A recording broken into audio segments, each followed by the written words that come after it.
Какво би направил, ако в 3 сутринта на път покрит с мъгла спреш колата? И Исус влезе? Нощта тежеше над Е871. Онзи вид тишина, който притиска гърдите като студен камък. Часовникът на таблото показваше 3:14 сутринта. Бледозелено срещу тъмнината на купето, сякаш светеше отвътре като сън. Фаровете на колата изрязваха тесни тунели в гъстата мъгла, но светлините им бяха почти веднага погълнати от абсолютното сиво на българската зора. Отвън, открити полета се губеха в мъглата. Нито къща, нито душа. Само дълбокият звук на гумите върху влажния асфалт. За повечето хора този час беше синоним на дълбок сън, топли легла, чершафи влажни от дишане. Но за Христо Петров това означаваше още едно пътуване сред празнотата. Старият Шкода Фабия вече беше надминал 300 000 километра. Седалките миришеха на стар цигарен дим и ефтин дезинфектант. Христо караше за приложение за транспорт, Убър все още не работеше там, возейки непознати по второстепенни пътища от град на град, докато собствените му мисли се разпадаха като дим.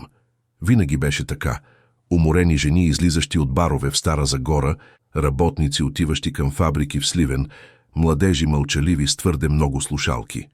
Влизаха, даваха дестинация и изчезваха. Нито едно лице не оставаше. Той караше с часове, очите го пареха, гърбът го болеше, пръстите му барабаняха по волана в нервен ритъм, сякаш се опитваха да го събудят за нещо, което беше забравил. Още един празен километър, още една безсмислена нощ. И тогава невъзможното се появи. В началото изглеждаше просто като сянка, родена от мъглата, размазано петно до банкета, но когато колата се приближи, формата придоби очертания. Беше човек. Ходеше бос на ръба на пътя, напълно нехаещ за пронизващия студ, който се издигаше от полетата. Носеше дълго палто, може би роба, развяваща се около краката му като древна мантия. Светло, почти бяло. В мъглата изглеждаше, че излъчва леко сияние, сякаш самата нощ решаваше да се отдръпне от него. Христо усети как пулсът му се ускорява. Никой не ходеше така по това време, между Твърдица и Гурково. Беше селски район, без къщи наблизо, без причина да е там. Може би беше някой избягал от болница, може би другиран или изгубен, може би луд или опасен. Всеки инстинкт шепнеше: продължи напред. Но кракът на Христо не се подчини. Настъпи спирачката. Фабията забави бавно, аварийните светлини мигаха колебливо червено в мъглата. Човекът спря, обърна се спокойно. Тъмна, дълга коса падаше върху раменете му. Лицето беше белязано като на човек, който е преживял всички сезони. И все пак имаше спокойствие там. Неспокойно спокойствие. Очите се срещнаха през предното стъкло. Човекът не направи никакъв жест, само кимна с глава. Спокойно, уверено движение. Сякаш този момент беше неизбежен. Сякаш бяха се уговорили. Христо усети как гърдите му се стягат. Защо спираше? Защо отключи вратите? Но беше късно. Задната дръжка се завъртя с меко щракване. Вратата се отвори. Човекът влезе на задната седалка с лекотата на дъх. Без бързане, без колебание. Благодаря, че спря, каза той. Гласът беше дълбок, топъл и носеше странна тежест, като забравена мелодия. В същия момент радиото, което тихо мърмореше стара българска поп-песен, замлъкна напълно. Христо нагласи огледалото за обратно виждане, опитвайки се да види по-добре, без да изглежда уплашен. Дланите му бяха влажни върху волана. Не е безопасно да се разхождаш тук, господине, промърмори той. Още повече, бос, накъде отиваш? Мъжът се облегна на задната седалка, ръцете му почиваха в скута, отворени, спокойни, накъдето и ти. Думите се задържаха в кабината като гъста мъгла. Прости, обезпокоителни. Христо се опита да се засмее, сух, задавен звук. Не обичам да возя хора, които не знаят къде отиват. Никакъв отговор. Тишината се настани между тях като трети пътник. Колата отново се плъзна по пътя, гумите чертаеха линии върху мокрия асфалт, фаровете пробиваха бялото. Дълги минути никой не каза нищо. Само звукът на мотора, само ситният дъжд върху предното стъкло и мисълта, която дойде подмолно. Това не беше обикновен пътник. Беше като че ли присъствието му изпълваше колата с друго време, като че ли въздухът носеше електричество, като че ли светът отвън беше на пауза. Мъжът не спеше, не си играеше с телефона, не говореше. Беше там, цял, като някой, който слуша.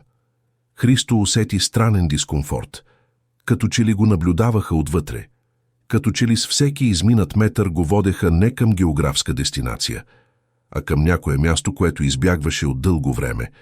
И тогава гласът дойде отново. Тих, уверен, като стара молитва.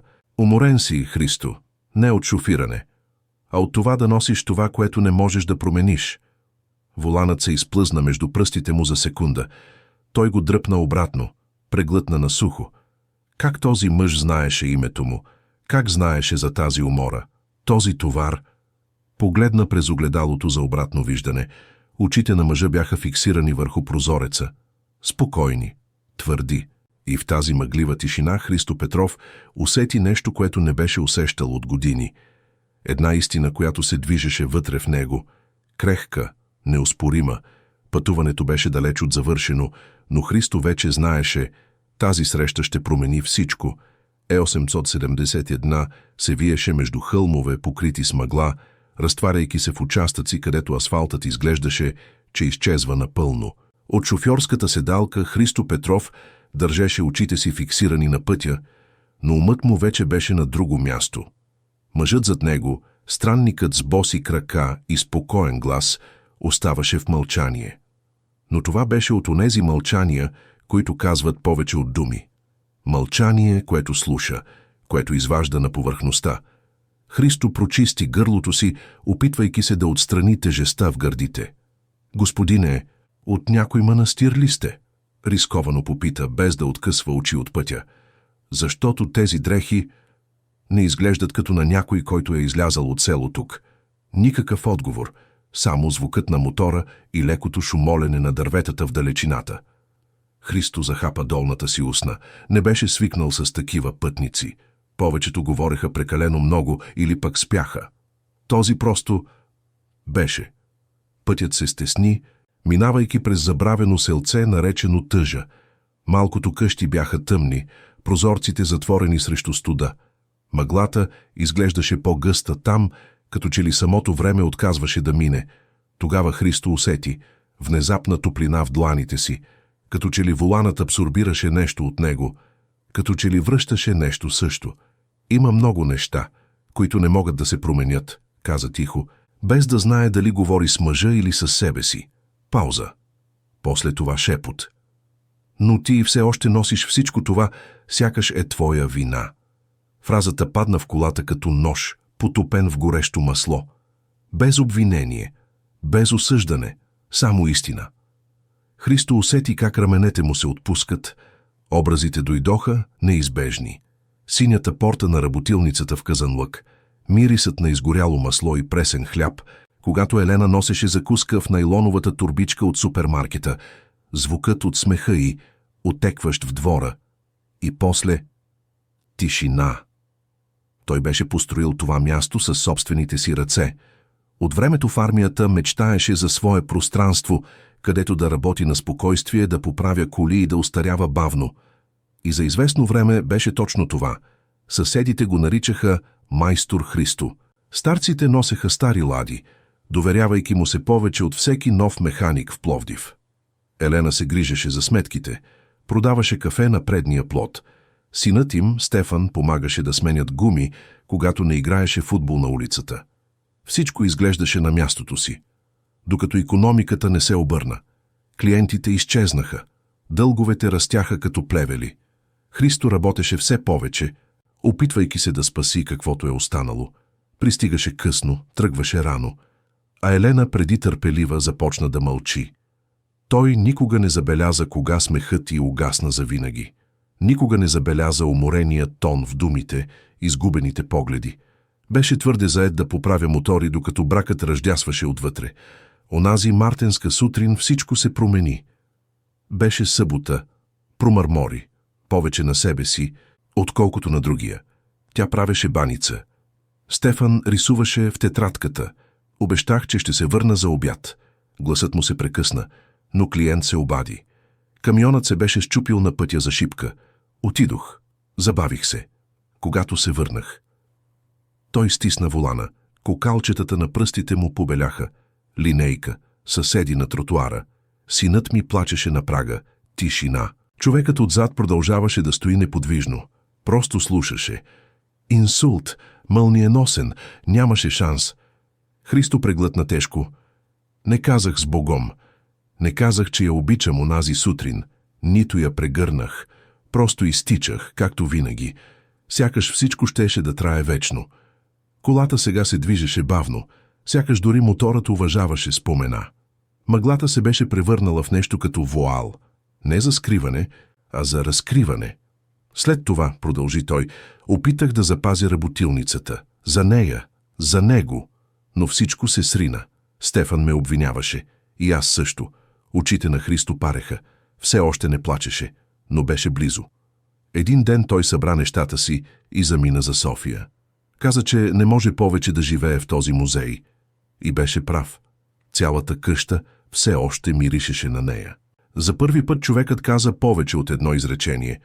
И от тогава ти караш, без цел, без дом, опитвайки се да избягаш от място, което носиш вътре в себе си.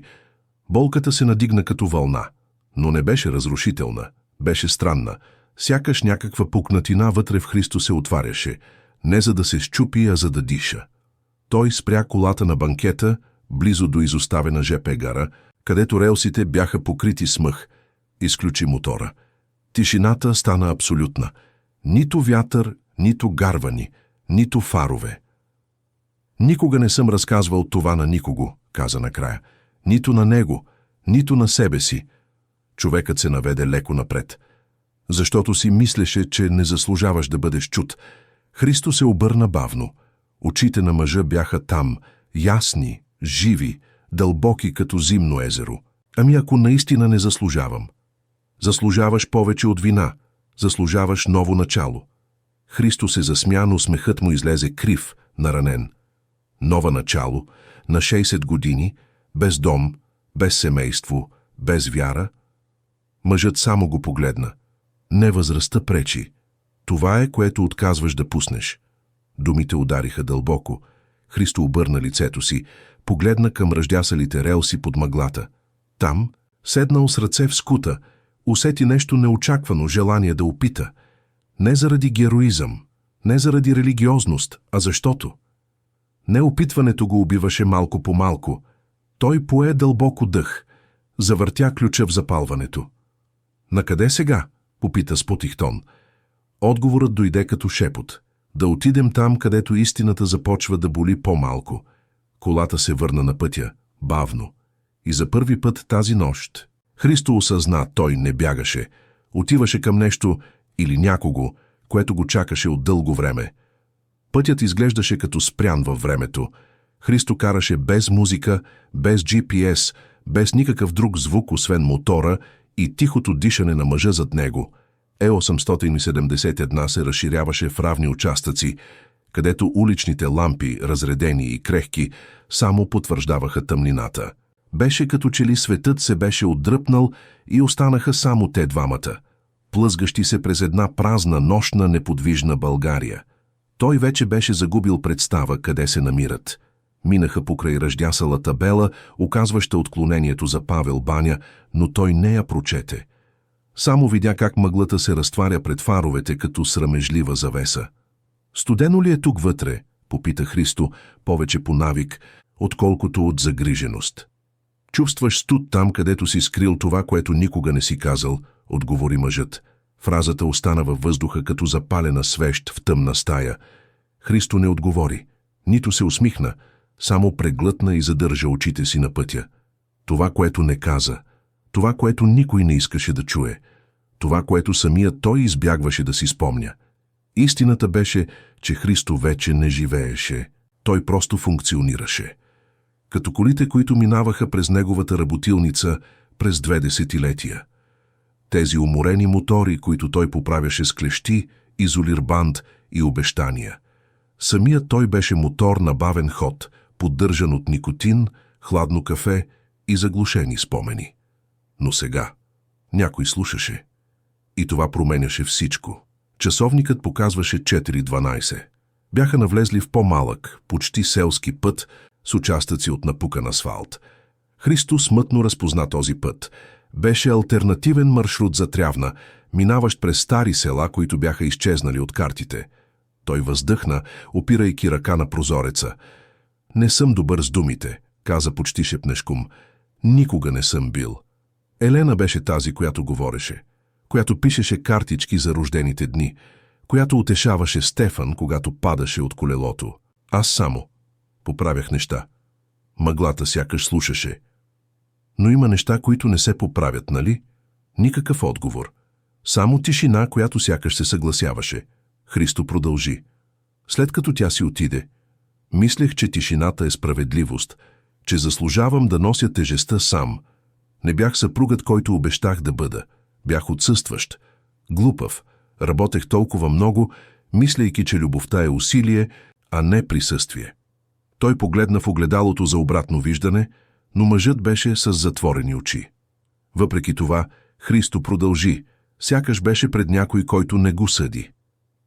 Никога не съм се коленичил пред свещеник. Дори на нейното погребение не отидох. Казаха, че това е липса на вяра. Но за мен беше срам. Пътят се стесни. Стари дървета се накланяха над асфалта, клоните им образуваха естествен купол. Светлина и сянка се смесваха с мъглата, създавайки призрачен коридор. Христо отпусна ръката си на волана. Знаеш ли какво най-много мразех? Когато хората идваха и казваха, тя е на по-добро място. Все едно това облегчаваше вината, че не бях до нея. Все едно това изтриваше последния ни спор, острите думи, които разменихме предната вечер. Казах и, че се тревожи прекалено много. Тя отвърна, че не виждам никого освен себе си. Той се засмя без хумор. Тя почина на следващия ден. Колата се плъзна в тишина за няколко метра. Никакъв цвят, никакъв звук. Само невидимата тежест на онова, което никога не беше казано. Не отидох в болницата, нито на погребението. Останах в работилницата, заключен 2 дни. Когато се появих, Стефан не ме погледна в очите. Имаше право. Баща му беше станал труп с пулс. За момент Христо помисли да спре колата отново. Да диша, да изповръща всичко. Но не. Беше като язовир, който се разрушава.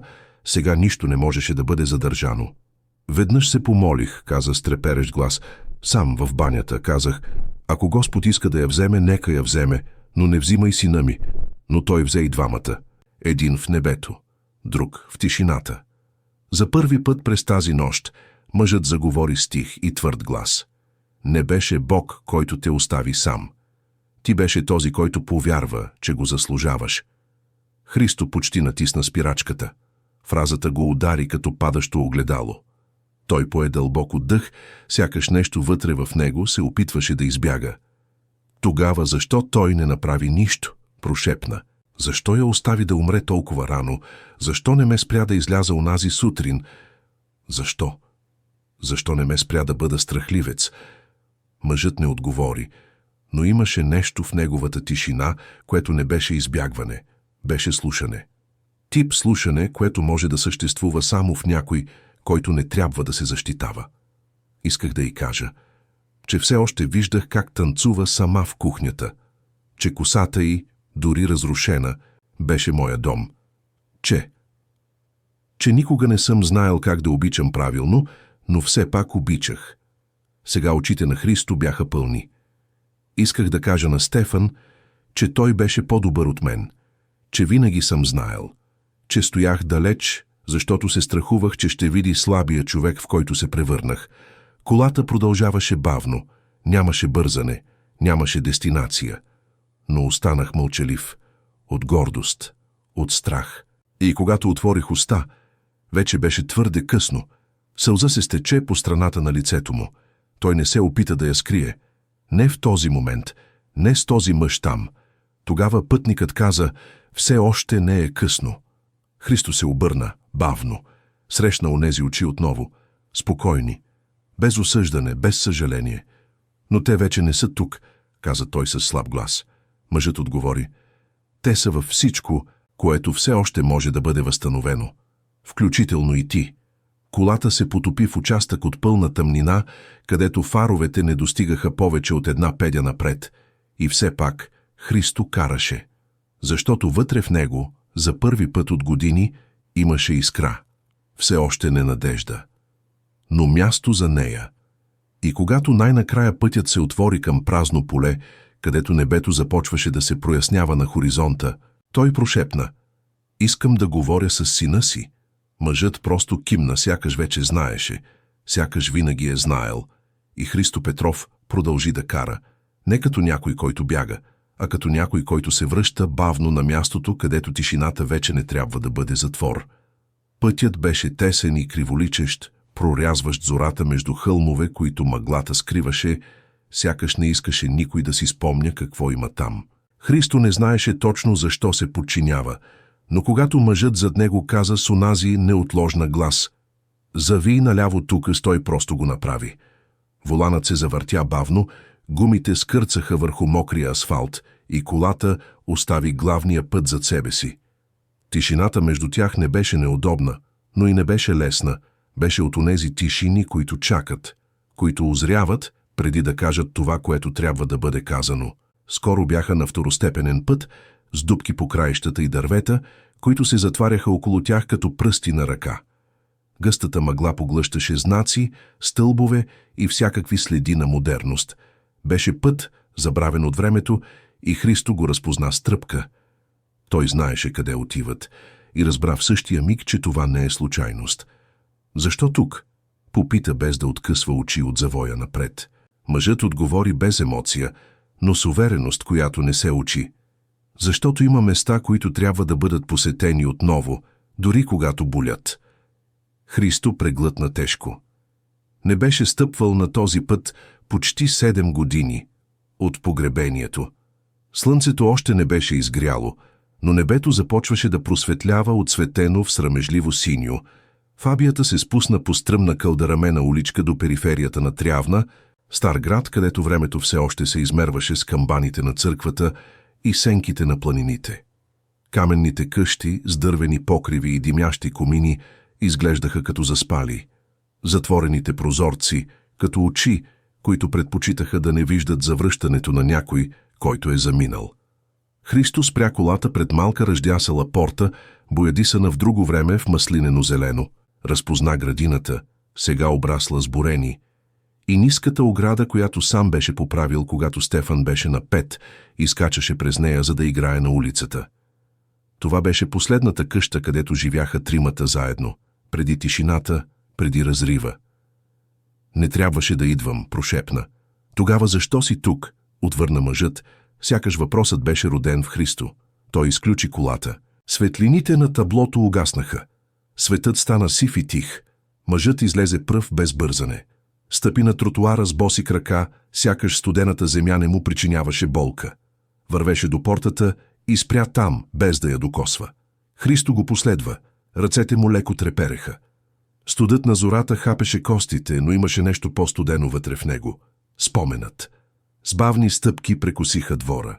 Дъските на верандата скърцаха под краката им, сякаш се оплакваха от отсъствието. Там, на това място, Елена беше засадила хортензии. Сега останаха само сухи клони. Една дървена пейка все още се облягаше на стената, макар и изядена от времето. Върху нея стара кофа, същата, която тя използваше, за да мие краката на Стефан в горещите лета, преди той да влезе в къщата тичащ, смеейки се. Христо спря пред вратата. Мъжът просто каза: „Не е нужно да влизаш, само трябва да си спомниш." И с това той седна на пейката, сякаш знаеше, че този момент не е негов. Христо стоеше там, пред затворената врата, с наведени очи. И тогава сякаш нещо се скъса вътре в него, той заговори: „Тук беше." Всичко започна да се руши тук. Звукът на собствения му глас го изплаши. Тя мислеше, че спасявам живота ни. И аз така мислех. Събуждах се в 6. Излизах преди слънцето. Връщах се, след като Стефан заспи. Казвах, че е само за известно време, че когато кризата отмине, ще имаме ваканция, че ще купим новата кола, която тя искаше. Но... Затвори очи. Усети мириса на мокро дърво. Никога не се върнахме да обядваме заедно. Никога не направихме пътуването до Созопол. Никога повече не се разхождахме хванати за ръце след пазаруване. Всичко остана за после, докато вече нямаше после. Тишина. Най-лошото е, че тя знаеше. Знаеше, че си тръгва. Тя ми каза седмица преди това: Христо, понякога се чувствам невидима. А аз се засмях. Думите го удариха като камъни, хвърлени от самия него. Засмях се. Казах, че е драматична, че съм уморен. И излязох. Обърна глава.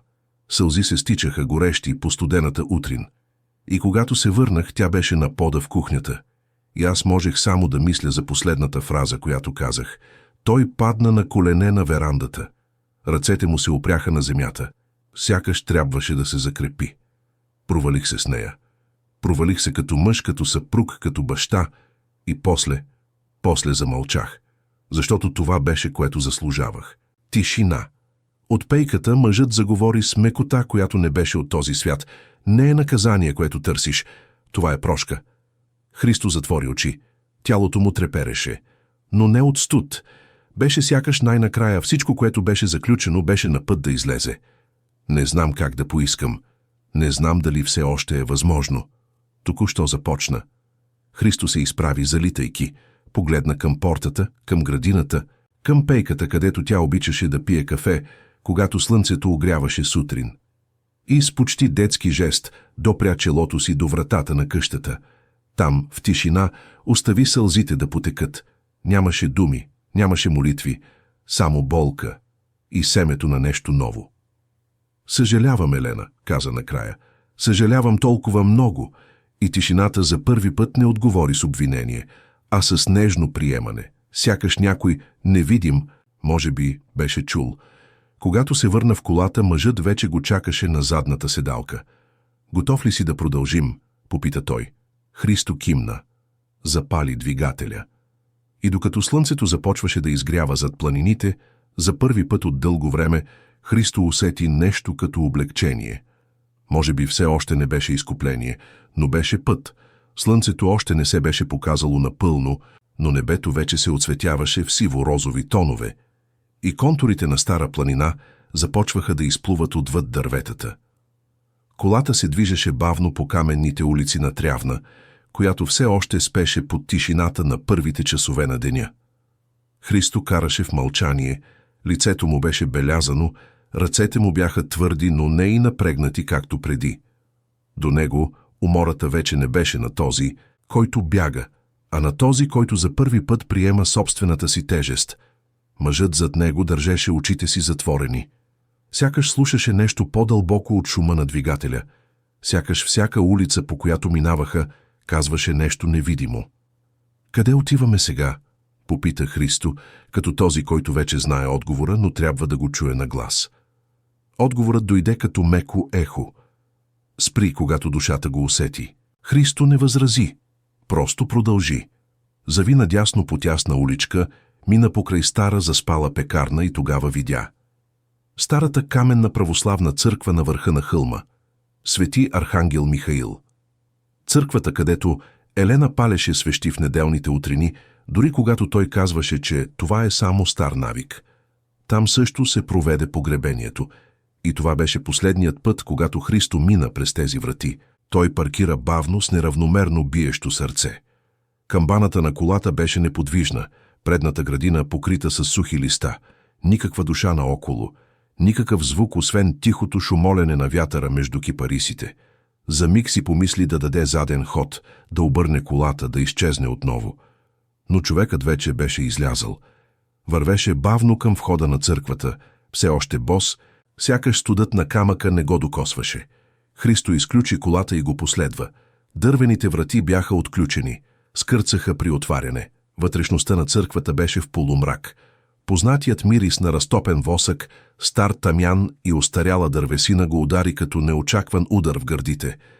Запалените свещи на олтара хвърляха дълги сенки по стените, покрити с икони. Светци с големи и тъжни очи го наблюдаваха от избледнялото злато на фреските. Христос Пантократор на централния таван сякаш го съди мълчаливо, но Христо отклони поглед. Човекът не каза нищо. Вървеше до средата на наоса и седна на една от дървените пейки.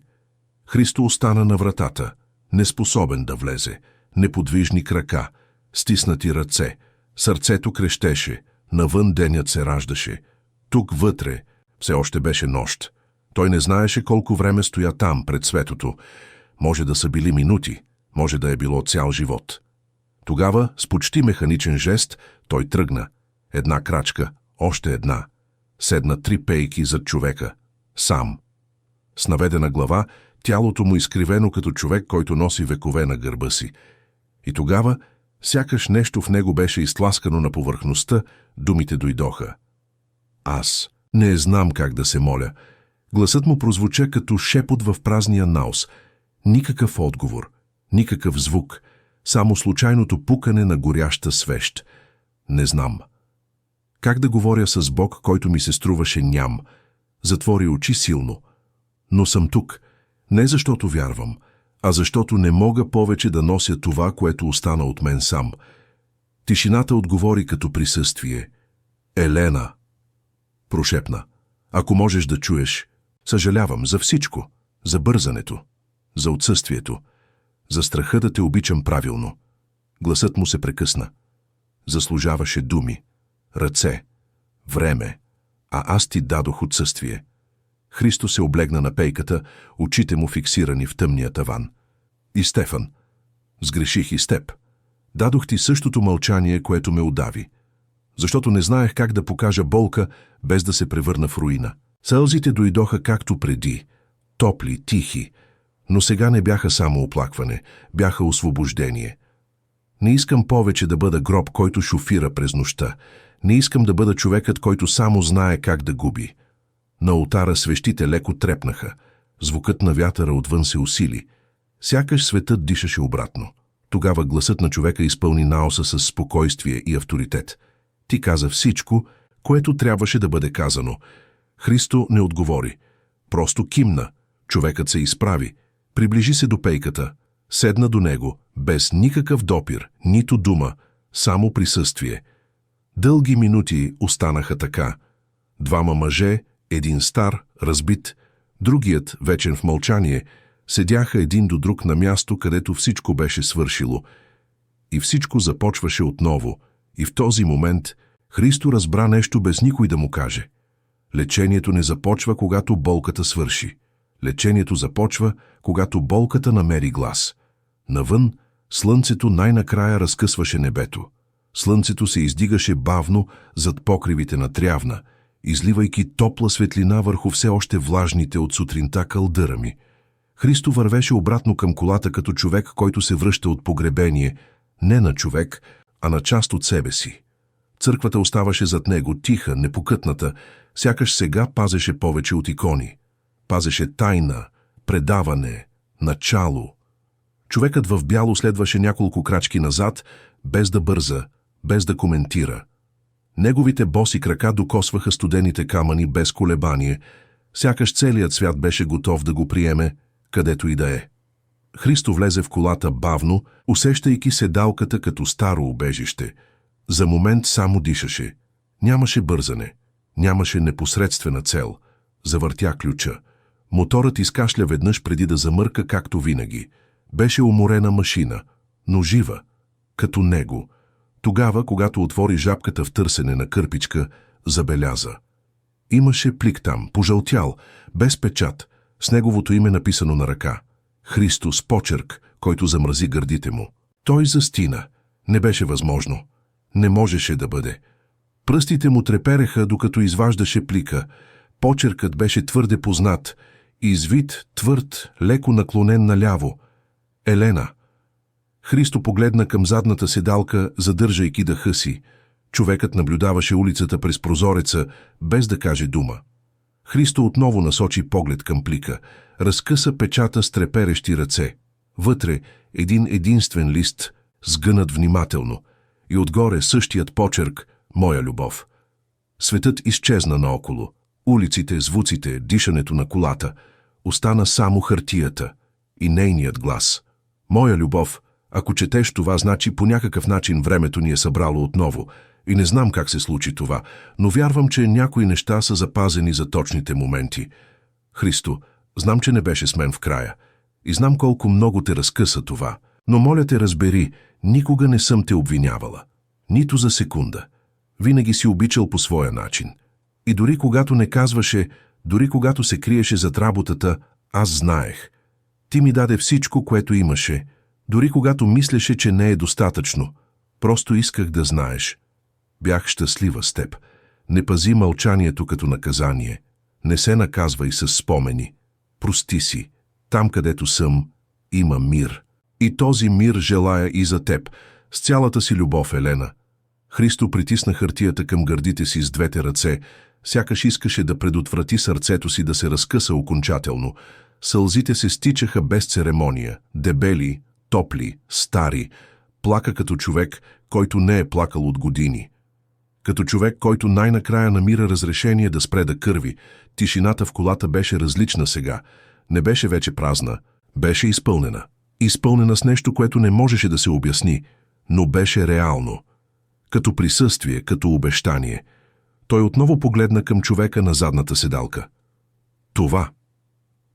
Това не беше там преди. Човекът само кимна. После отговори с такава спокойствие, че сякаш разрязваше дълбоко: това, което е запазено за точния момент, се появява, когато си готов да го прочетеш. Христо сведе очи. Прекара пръсти върху името на Елена в края на писмото. Шепот се изплъзна от устата му.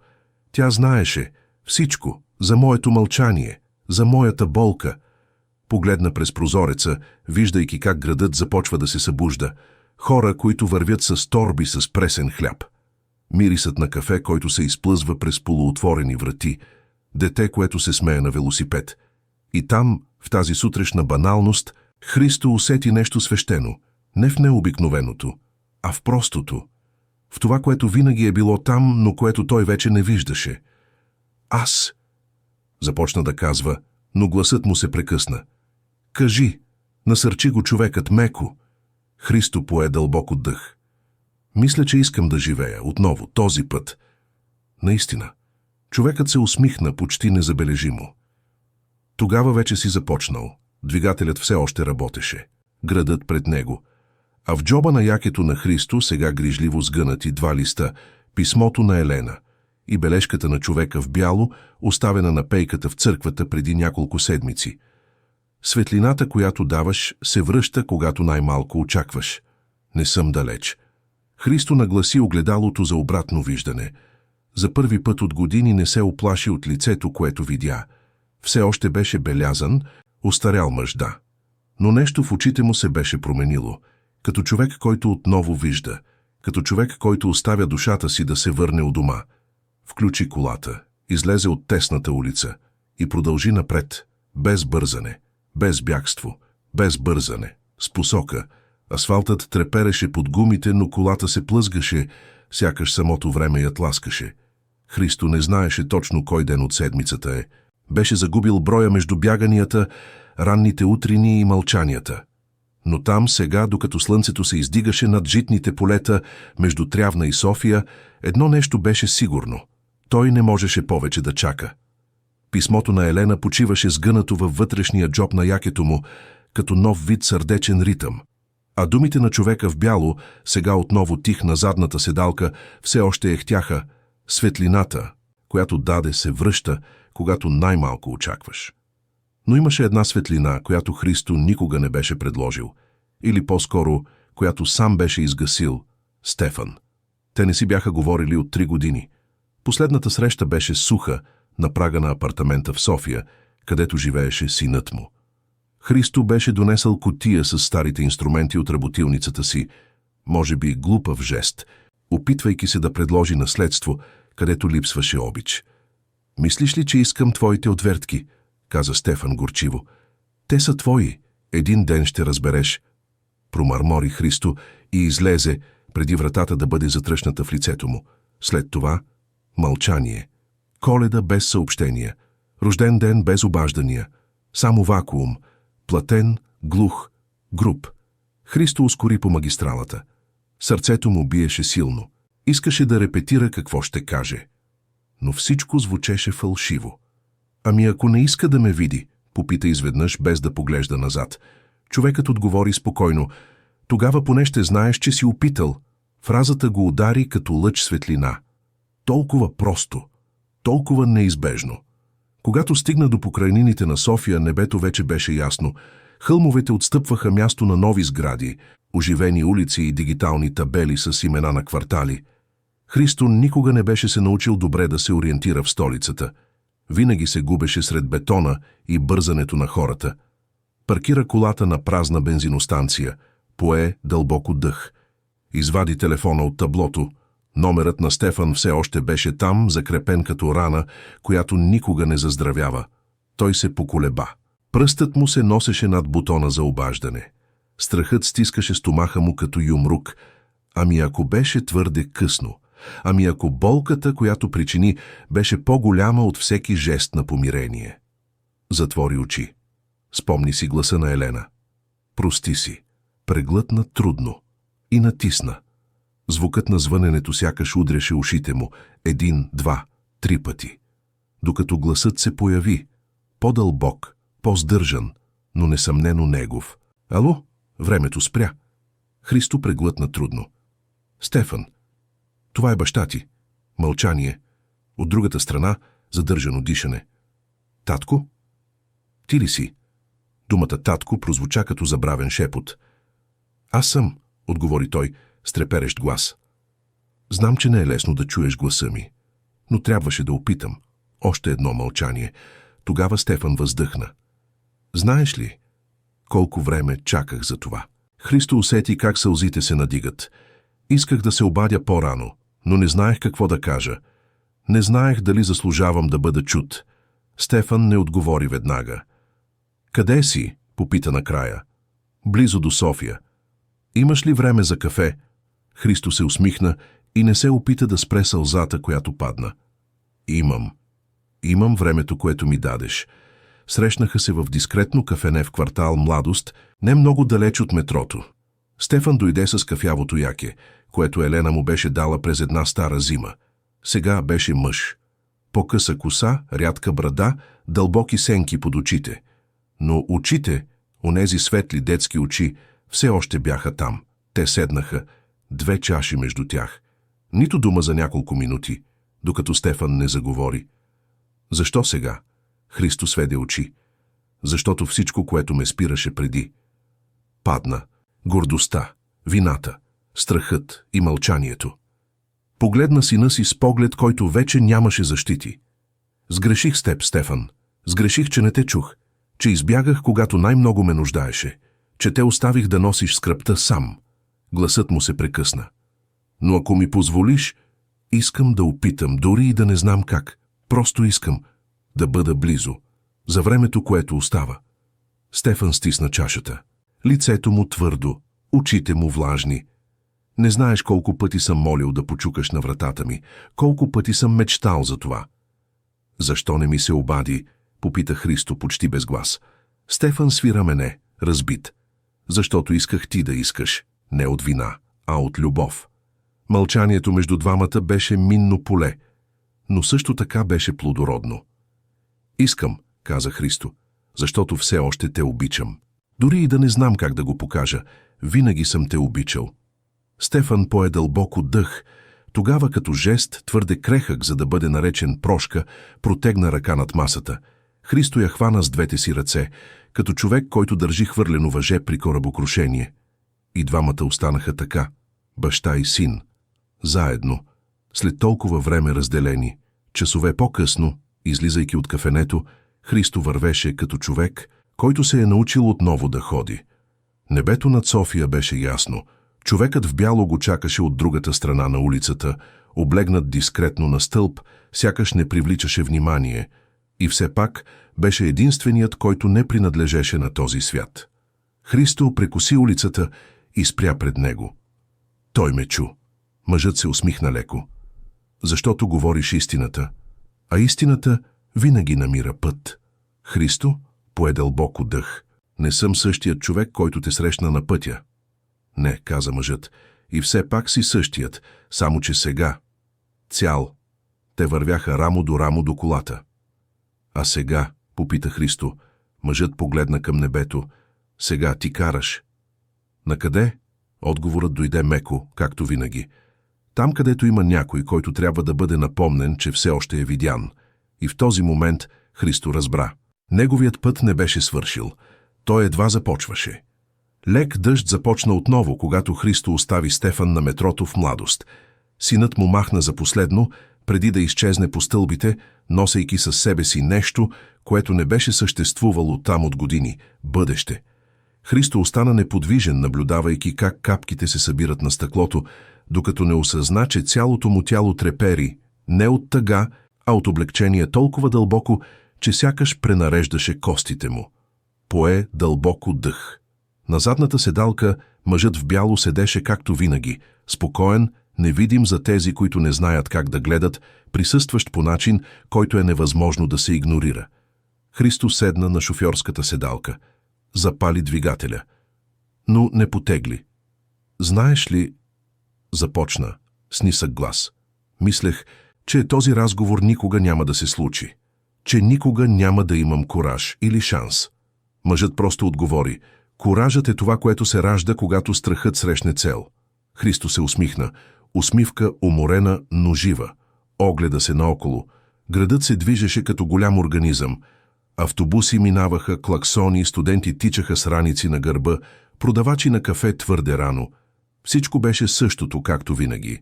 Но той не беше същият. А сега Поене попита. Накъде? Мъжът наклони глава, сякаш наблюдаваше нещо отвъд дъжда. Сега правиш това, което винаги си правил, но с нови очи. Христо се намръщи.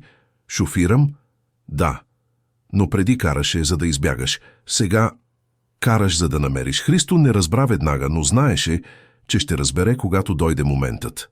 Завъртя колата към главния булевард и активира приложението за превози. Първата заявка се появи за секунди. Болница Токуда, Красно село. Той прие. Жената, която влезе в колата, имаше уморено лице.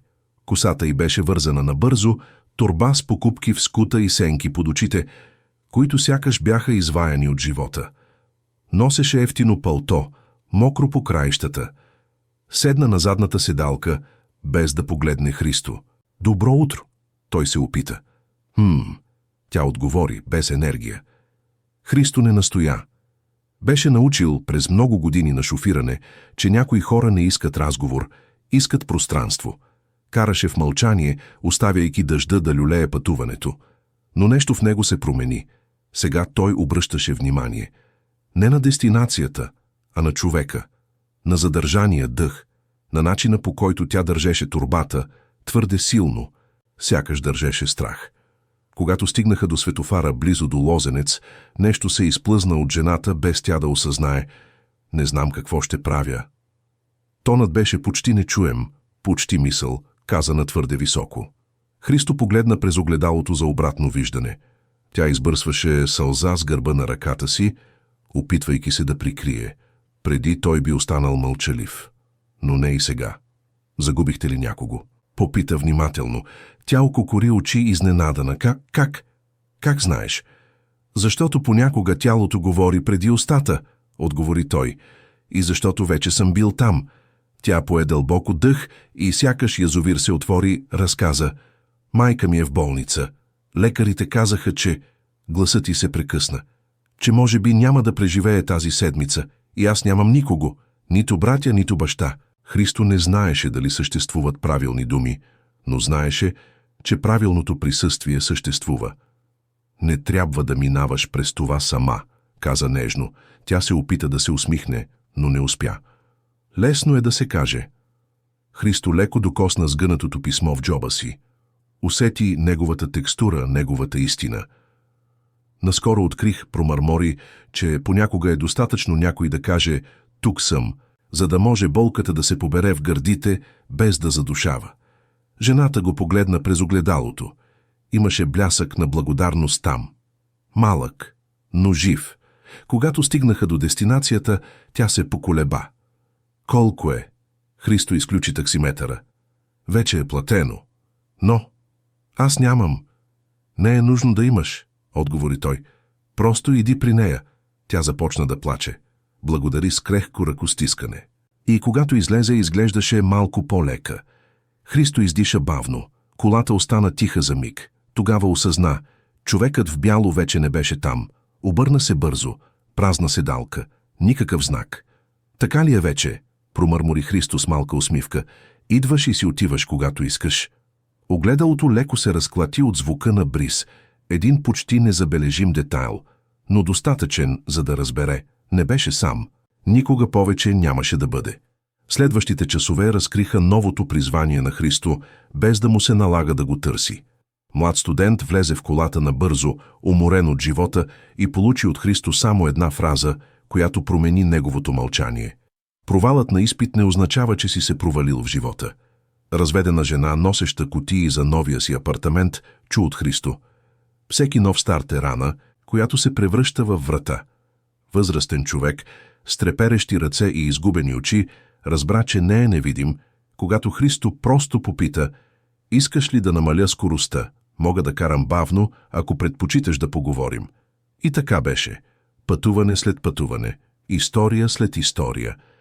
Колата се превърна в пространство за дишане, за приемане, за тиха изцеление. Не защото Христо проповядваше, или защото се опитваше да учи, а защото сега виждаше. Той предлагаше нещо просто – присъствие. И това присъствие по някакъв мистериозен начин носеше ехо от човека в бяло, който се появяваше и изчезваше без предупреждение, но оставяше невидими следи във въздуха.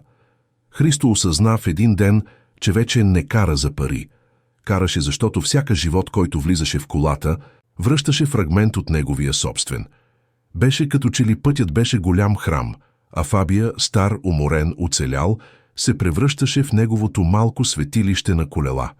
Място, където раните дишаха, където хората си спомняха, че все още са видими, и където нещо по-голямо, без име, без блясък, без спектакъл, докосваше всяка среща с нежността на бриз, който почти не се забелязва, но трансформира.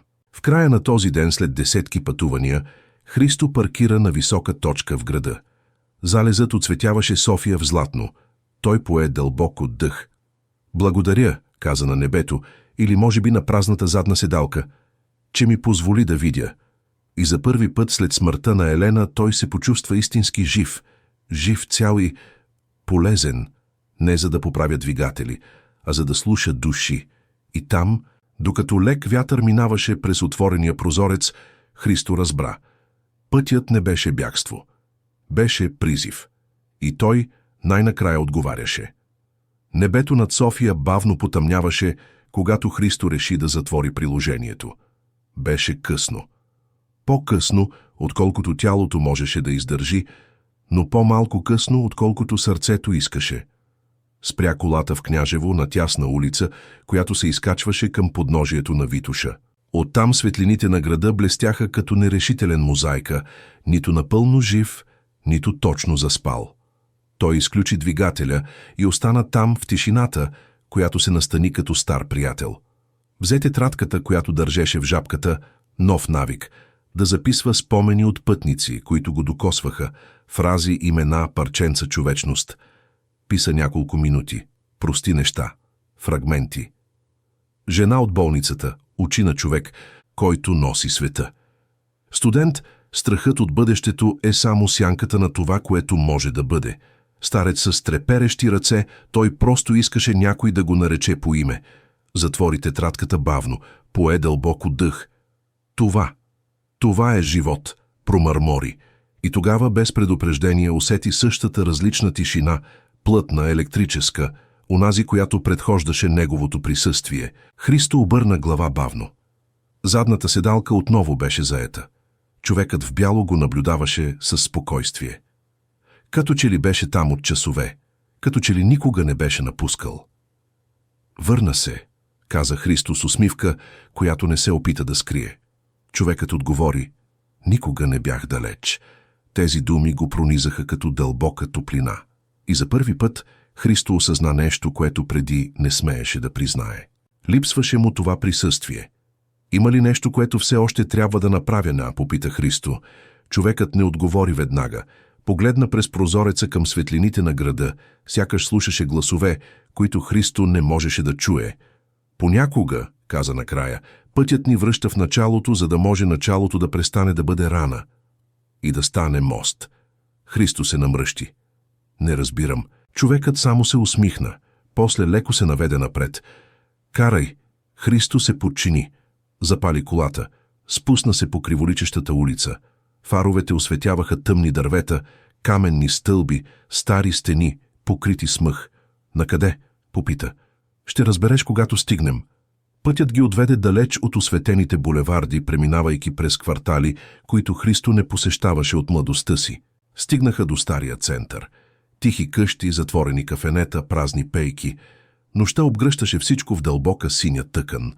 Докато караха, Христо усещаше нещо в себе си да се свива. Предчувствие, болезнено разпознаване. И тогава я видяха. В края на улицата, почти скрита от тъмнината, малка изоставена механична работилница. Ръждясали метални врати, стари табели, висящи на крив гвоздей. Тесен двор, пълен с натрупани листа. Първата работилница на Христо. Мястото, където той и Елена започнаха. Където Стефан играеше между стари гуми, смеейки се без страх. Където вярваше, че бъдещето му ще бъде голямо и солидно. Но сега беше само забравен склад. Христо спря колата бавно. Студен трепет премина по гръбнака му. «Защо тук?» попита той с дрезгав глас. Мъжът не отговори. Тогава Христо разбра. От години не съм идвал. Пое дълбоко дъх. Аз не успях. Тук. Всичко започна да се разпада. Мъжът сложи ръка на облегалката на предната седалка. Един прост жест. Човешки. Затова трябва да влезеш. Христо остана неподвижен. Утрото обгръщаше склада, като да казваше: сега е безопасно, но сърцето му биеше като на погребение. Не знам дали мога. Мъжът не настоя. Просто изчака. Като някой, който знае, че правилното време е времето на другия.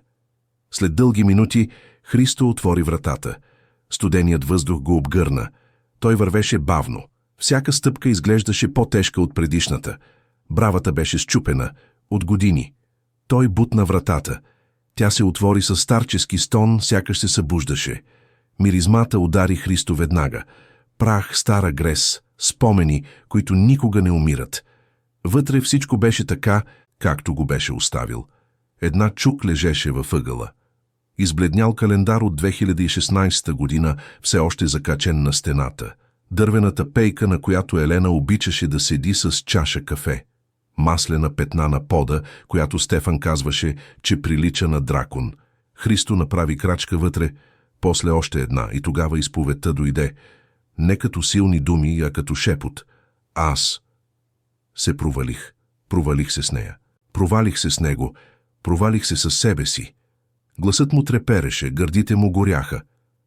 Това място, мислех, че е моята мечта, но се превърна в моя затвор и обвинявах всички, освен себе си. Мъжът се приближи безмълвно, но не го докосна. Просто беше там. Всичко тук ми напомня за нея, прошепна Христо. Тогава нека ти напомня, отвърна мъжът, но не за да те нарани, за да те освободи. Христо усети как въздухът се задържа в гърлото му. Работилницата сякаш дишаше заедно с него. Защо си с мен? Попита. Защо аз? Мъжът се усмихна с неизразима сладост. Защото ти позволи на сърцето си да се разбие. И разбито сърце винаги се отваря.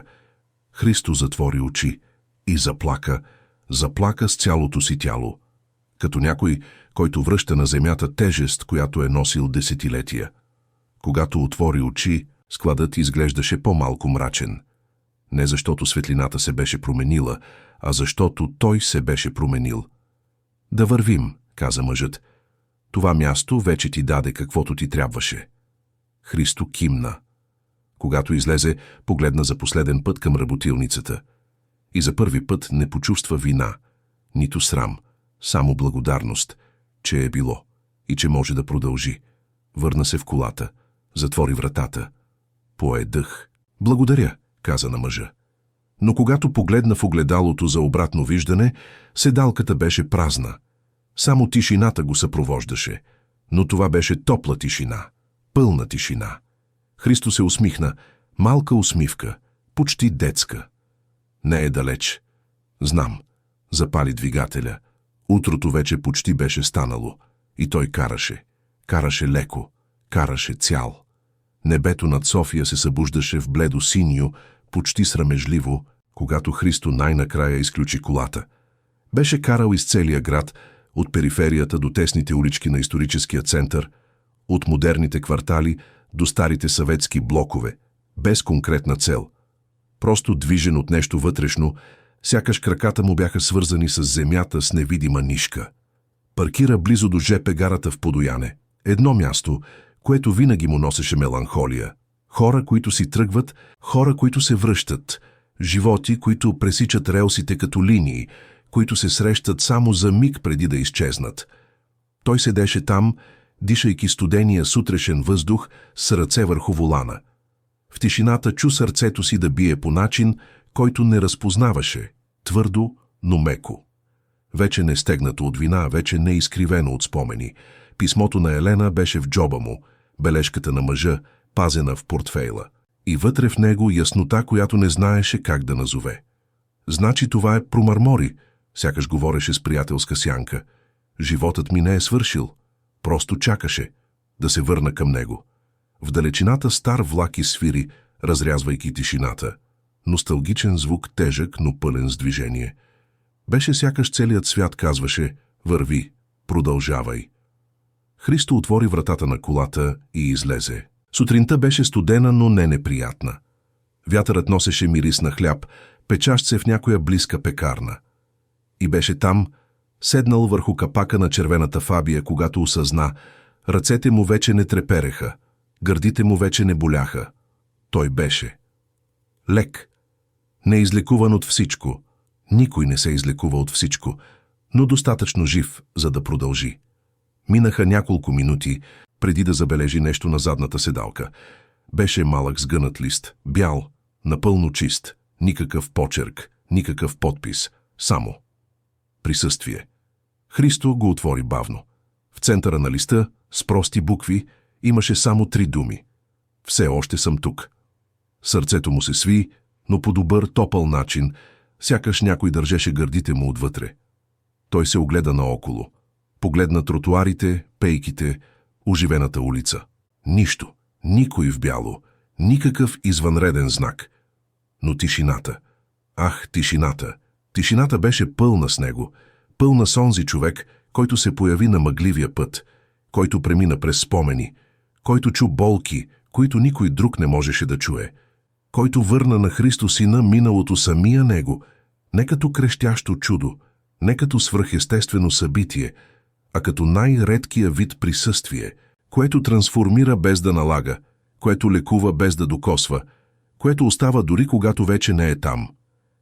Христо бавно сгъна хартията и я прибра до писмото на Елена. 2 парчета от нещо по-голямо, което никога няма да разбере, но и не трябва да разбира. Достатъчно беше да живее. Той влезе в колата и запали двигателя.